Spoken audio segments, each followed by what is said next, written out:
গত কয়েক ঘন্টায় ইউক্রেন যুদ্ধ এবং মধ্যপ্রাচ্যের সংঘাত নিয়ে এমন কয়েকটি দাবি সামনে এসেছে যেগুলো সত্য প্রমাণিত হলে একাধিক যুদ্ধক্ষেত্রের হিসাব বদলে যেতে পারে।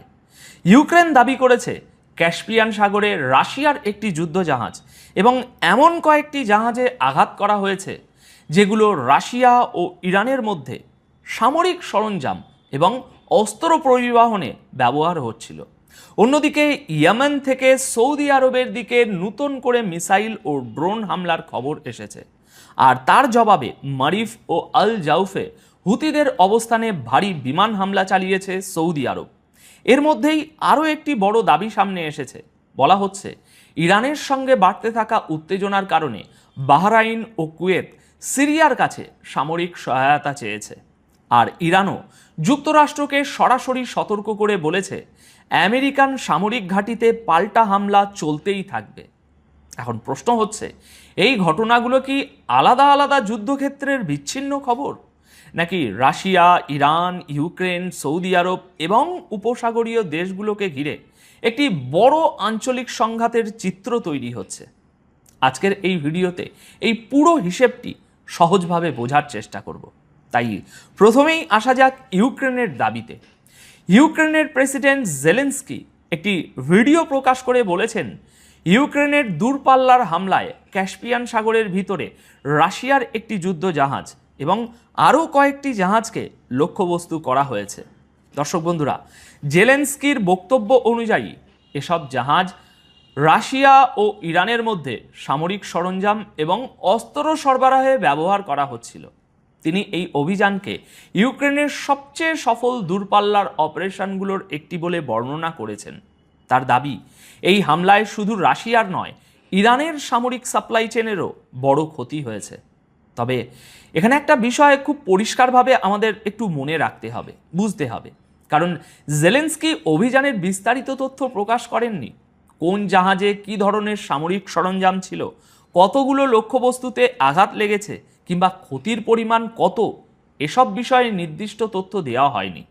তাই আপাতত এটিকে ইউক্রেনের দাবি হিসাবেই দেখতে হবে।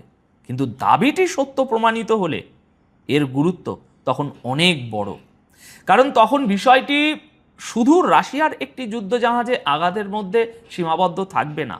এর অর্থ হবে ইউক্রেন এমন একটি সরবরাহ পথে আঘাত করেছে যেটি রাশিয়া ও ইরানের সামরিক যোগাযোগের সঙ্গে যুক্ত বলে দাবি করা হচ্ছে।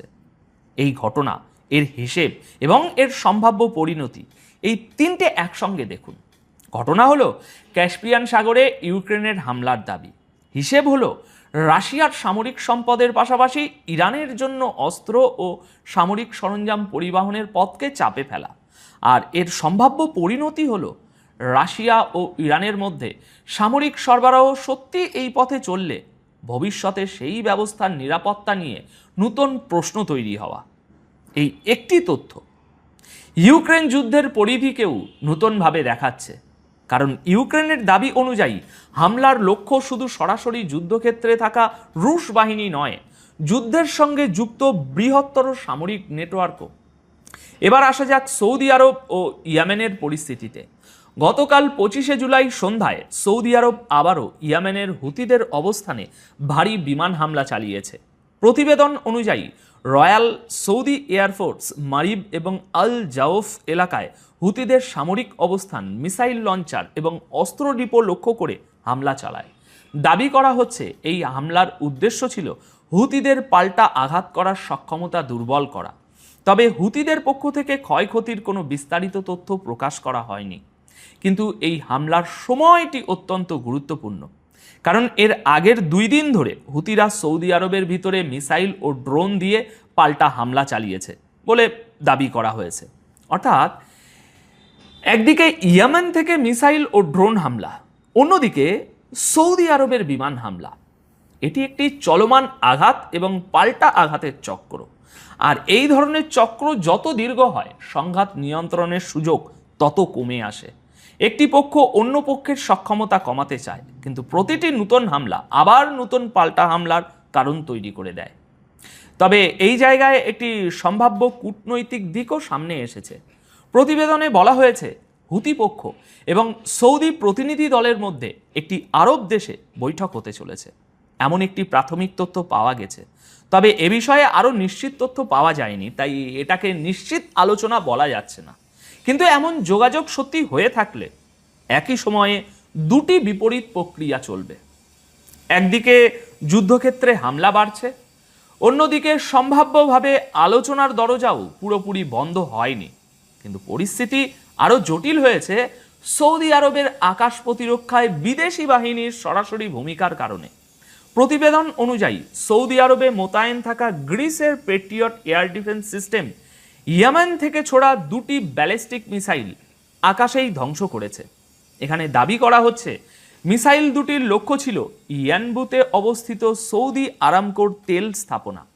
2021 সালে সৌদি আরবে মোতায়েনের পর গ্রিক সেনাদের জন্য এটি দ্বিতীয় ঘটনা যখন তারা বাস্তব যুদ্ধে পেট্রিয়ট সিস্টেম ব্যবহার করেছে বলে জানানো হয়েছে। এখন এই তথ্যের সরাসরি অর্থ কী দর্শক?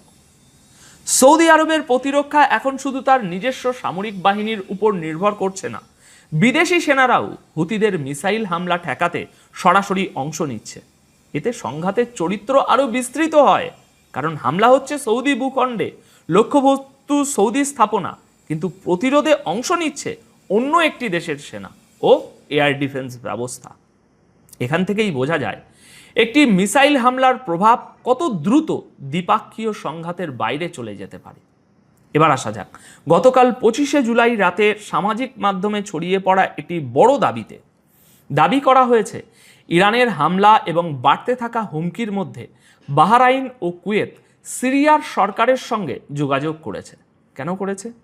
উদ্দেশ্য ইরানের সঙ্গে বাড়তে থাকা উত্তেজনা এবং স্থলভিত্তিক নিরাপত্তা ঝুঁকি মোকাবিলায় সামরিক সহায়তা নিয়ে আলোচনা করা। দাবিতে আরও বলা হয়েছে সিরিয়া প্রাথমিকভাবে এই অনুরোধে সম্মতি দিয়েছে, তবে শর্ত দিয়েছে আগে প্রয়োজনীয় আন্তর্জাতিক অনুমোদন নিতে হবে এবং বর্তমান আঞ্চলিক নিরাপত্তা ব্যবস্থাগুলো সঠিকভাবে অনুসরণ করতে হবে। কিন্তু দর্শক বন্ধুরা, এখানেই সবচেয়ে গুরুত্বপূর্ণ সতর্কতা, এই দাবির এখনো কোনো সরকারি নিশ্চিতকরণ নেই, অর্থাৎ বাহরাইন, কুয়েত বা সিরিয়ার পক্ষ থেকে আনুষ্ঠানিকভাবে বিষয়টি স্বীকার করা হয়েছে এমন তথ্য সংবাদ মাধ্যমে নেই। তাই এখনই এটিকে নিশ্চিত সামরিক সিদ্ধান্ত হিসাবে দেখার সুযোগ নেই। তবে দাবি সত্য হলে এটা মধ্যপ্রাচ্যের সংঘাতে বড় পরিবর্তনের ইঙ্গিত দিতে পারে, কারণ তখন বোঝা যাবে ইরানকে ঘিরে নিরাপত্তা উদ্বেগ শুধু সরাসরি হামলা ঠেকানোর মধ্যে সীমাবদ্ধ নেই। কিছু দেশ অতিরিক্ত সামরিক সহযোগিতার সম্ভাবনাও বিচার করছে। আর ঠিক এই সময়ে ইরানের পক্ষ থেকে যুক্তরাষ্ট্রকে একটি কঠোর সতর্কবার্তা দেওয়া হয়েছে। ভালো করে শুনবেন। ইরানের সুপ্রিম ন্যাশনাল সিকিউরিটি কাউন্সিলের সেক্রেটারি তিনি বলেছেন, আমেরিকার সামরিক ঘাঁটিতে ইরানের পাল্টা হামলা ততদিন চলবে যতদিন না যুক্তরাষ্ট্র পুরোপুরি নতি স্বীকার করে। দর্শক, ইরানের সুপ্রিম ন্যাশনাল সিকিউরিটি কাউন্সিল দেশটির যুদ্ধ ও জাতীয় নিরাপত্তা সংক্রান্ত বড় সিদ্ধান্ত গ্রহণকারী শক্তিশালী প্রতিষ্ঠানগুলোর একটি। ফলে এই বক্তব্যকে সাধারণ রাজনৈতিক মন্তব্য হিসাবে দেখানো হয়নি, বরং এটি ইরানের নিরাপত্তা নীতির উচ্চ পর্যায় থেকে আসা সতর্কবার্তা হিসাবে উপস্থাপন করা হয়েছে। এখন পুরো ছবিটি একসঙ্গে একটু দেখুন। ইউক্রেন দাবি করছে রাশিয়া ও ইরানের সামরিক সরবরাহ পথে আঘাত করা হয়েছে। সৌদি আরব হুতিদের সামরিক অবস্থানে ভারী বিমান হামলা চালাচ্ছে। আবার হুতিদের ছোড়া ব্যালিস্টিক মিসাইল ঠেকাতে সেখানে গ্রিক সেনারা সৌদি আরবে পেট্রিয়ট সিস্টেম ব্যবহার করছে। ওদিকে বাহরাইন ও কুয়েত সিরিয়ার কাছে সামরিক সহায়তা চেয়েছে, এমন একটি দাবি ছড়িয়েছে। আর ইরান বলছে আমেরিকান সামরিক ঘাঁটিতে পাল্টা হামলা বন্ধ হবে না। এই ঘটনাগুলো আলাদা, কিন্তু আমার বিশ্লেষণ অনুযায়ী এগুলো একটা বড় প্রবণতার দিকে ইঙ্গিত দিচ্ছে। সেটি হলো সংঘাতের সঙ্গে নতুন দেশ, নতুন সামরিক ব্যবস্থা এবং নতুন সরবরাহ পথ জড়িয়ে পড়ছে। এখানে সামরিক চাপের পাশাপাশি রাজনৈতিক বার্তাও রয়েছে। ইউক্রেনের দাবি রাশিয়া ও ইরানের সামরিক যোগাযোগকে প্রশ্নের মুখে ফেলেছে। সৌদি হামলা হুতিদের আক্রমণ ক্ষমতা দুর্বল করার চেষ্টা হিসাবে তুলে ধরা হয়েছে। পেট্রিয়টের ব্যবহার দেখাচ্ছে সৌদি প্রতিরক্ষায় বিদেশি বাহিনীর ভূমিকা সরাসরি হচ্ছে। আর ইরানের সতর্কবার্তা বোঝাচ্ছে তেহরান এখনও চাপ কমানোর ভাষায় কথা বলছে না। তবে সামনে পরিস্থিতি কোন দিকে যাবে তা কয়েকটি বিষয়ের উপর নির্ভর করবে। ক্যাস্পিয়ান সাগরে ইউক্রেনের হামলার দাবি কতটা নিশ্চিত হয়, বাহরাইন ও কুয়েতের এই কথিত সামরিক সহায়তার অনুরোধ আনুষ্ঠানিকভাবে স্বীকার করা হয় কিনা, আর সৌদি আরব ও হুতিদের মধ্যে হামলা পাল্টা হামলা আরও বাড়ে নাকি সম্ভাব্য যোগাযোগ কোনো আলোচনার পথ তৈরি করে, এবং ইরানের ঘোষণা বাস্তবে আরও কতদূর পর্যন্ত সংঘাতকে নিয়ে যায়। এখন আপনাদের কি মনে হয়, এই ঘটনাগুলো কি বিভিন্ন যুদ্ধক্ষেত্রের বিচ্ছিন্ন উত্তেজনা, নাকি মধ্যপ্রাচ্য এবং তার বাইরেও আরও বড় সামরিক সংঘাতের একটা ভিত্তি তৈরি হচ্ছে? আপনাদের মতামত অবশ্যই কমেন্টে জানাবেন। আপাতত এই প্রতিবেদন তাহলে এখানেই শেষ করছি। পুরো আলোচনাটি মন দিয়ে শোনার জন্য সবাইকে অসংখ্য ধন্যবাদ।